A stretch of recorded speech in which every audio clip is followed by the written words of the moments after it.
काल आपल्याला म्हणालो होतो पंचायत समिती जिल्हा परिषद निवडून येतील थोडा डाऊट होता, पण आता आमचा आम्ही 8 पंचायत समिती आणि 4 जिल्हा परिषद आम्ही निवडून येऊ. हा जेव्हा भूमिपुत्र एकत्र येतात, भाजप हा पक्षच आपल्या तालुक्यामध्ये नाही आहे. भाजपमध्ये गेलेले आमचेच काहीतरी उपरसोंड आहेत, त्यांच्यामुळे भाजप तयार झालेली आहे.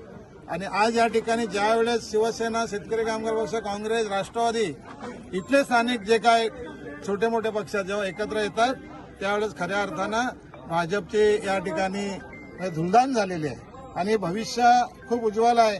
महाविकास आघाडी म्हणून आम्ही एकत्रित राहू, एक विचाराने आम्ही लढू आणि 2029ला महेश बाजीला राजस्थानला पाठवल्याचे आम्ही स्वस्थ बसतो. आणि आमचे माजी आमदार रामश्री भोईर, आमचे सहकारी नरेश घरत आणि भावना घाणेकर, महाविकास आघाडीचे सर्व पदाधिकारी यांच्या सहकार्यानं मी निवड लढवली. आणि आम्हाला पूर्वीच खात्री होती की आमची सर्व मतदार आणि आमचे नेते आमच्या पाठीशी उभे आहेत. आमचा निश्चित विजय पक्का होता. फक्त आज त्यांना शिक्कामोर्तब झाला. त्याला सर्वांना धन्यवाद. धनशक्ती मोठ्या प्रमाणात वापरली गेली, कसं त्याला फाईट केलं तुम्ही? धनशक्तीला उत्तर आम्ही सर्वार्थन दिलं. जनशक्ती सोबत होतीच, पण बाकी पण सर्वात आम्ही उतरलो होतो. त्यामुळे त्याची आम्हाला गरज नव्हती. आमच्यासोबत आमचे अध्यक्ष महेंद्र शेठघरत, मनोज शेठ भोईर हे दोन्ही आमचे होते. त्यामुळे त्याची आम्हाला चिंता नव्हती. विरोधकांना काय म्हणणार? ह्यावेळी माझा विरोध करून लागताच.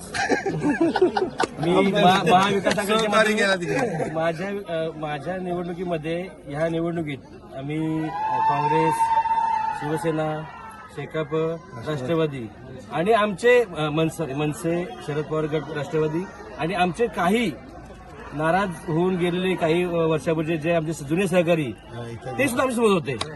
त्यामुळे आमचा विजय निश्चित होता. त्यामुळे ह्या निवडणुकीत आमचा विरोध कोण नव्हता. फक्त लढाई ही फॉर्मॅलिटी होती ती पार पडलेली.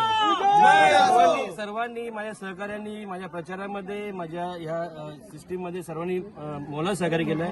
त्या सर्व माझ्या मतदारांचे, आमच्या नेत्यांचे आणि सर्व या प्रशासकीय यंत्रणेचे जाहीर आभार आणि तुमचे विशेषतः पत्रकार बंधूंनी देखील जाहीर आभार. धन्यवाद.